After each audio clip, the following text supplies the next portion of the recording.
Hari ini ada beberapa video rekaman yang sempat aku rekam dan di hari ini aku mau edit dulu karena kebetulan hari ini juga kan aku nggak banyak video kan untuk di rumah ataupun masak-masak. Dikarenakan ada beberapa kesibukan aku di masa depan atau untuk masa depannya aku begitu. Maksudnya untuk karirnya aku di masa depannya begitu. Jadi itulah kenapa untuk videoku beberapa hari ini tuh nggak ada konten aku masak-masak, beberes ataupun yang lain-lain ya guys, karena memang benar-benar sibuk. Dan selain daripada kesibukan aku, anak aku juga sempat sakit ya guys pada saat aku lagi sibuk nih buat video buat video pembelajaran yang akan aku setorkan nanti. Tapi alhamdulillahnya semua sudah bisa terlewati ya, walaupun aku belum tahu hasilnya ya, pada hasil akhirnya itu nanti kebakalan kayak gimana karena masih dalam proses penilaian oleh para penguji dosen PPG. Jadi sampai hari ini aku juga masih sempat deg-degan sih karena belum muncul nilai sesungguhnya nih, nilainya itu apakah udah lulus apa enggak, karena masih mau menjalani tahap selanjutnya lagi nih seperti ujian UTBK nantinya. Makanya sampai hari ini titik fokus aku ya masih tetap di sini ya, harus belajar lagi karena kan kita nggak tahu ya nanti ke depannya itu saya mau dapat soal kayak gimana, apalagi ada studi kasus yang dimana studi kasusnya ini dari beberapa senior-senior yang udah melakukan ujian terlebih dahulu tuh katanya untuk studi kasusnya ini ditentukan oleh sistem. Jadi kita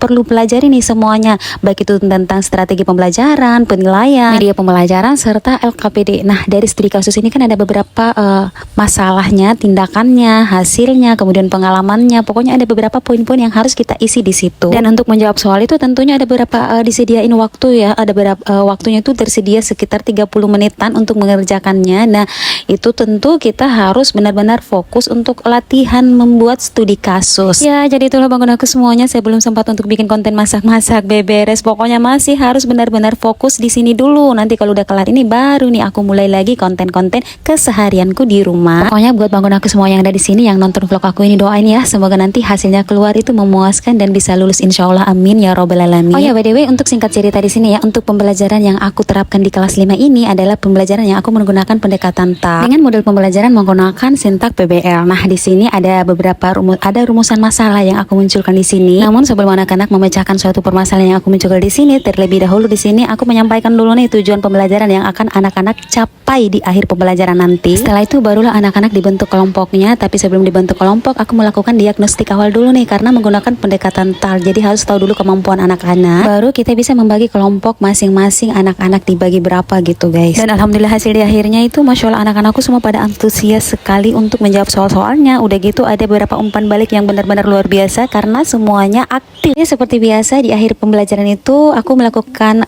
beberapa ice breaking ya guys. Soalnya kan anak-anak itu biasa kalau habis kerja kelompok kayak gini tuh kadang kayak ada yang lemas, ada yang mengantuk, ada yang udah lapar. Jadi perlu dikasih semangat nih buat anak-anakku semuanya biar nanti pikirannya tetap seger. Terus semangat belajarnya itu tetap ada sampai mereka di rumah, karena ada beberapa juga kan soal latihan yang aku kasih untuk